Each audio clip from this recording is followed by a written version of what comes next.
Hey guys, today we're taking apart a key to replace a battery on a 2019 Honda Odyssey EXL. This is the 7-key button, or 7-button key.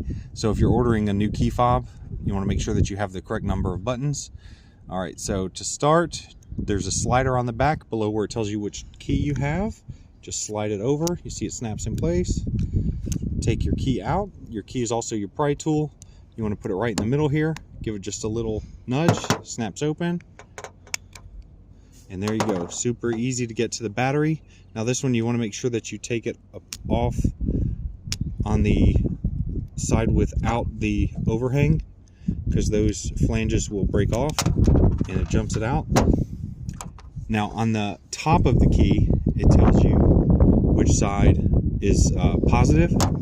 So you want to make sure that you put the new one in so that the positive is facing up. Just snaps right on. Line that key up, give it just a squeeze all the way around, make sure it's in. Pop it in there, test it. Hear that beep? That means it's working. We're good to go.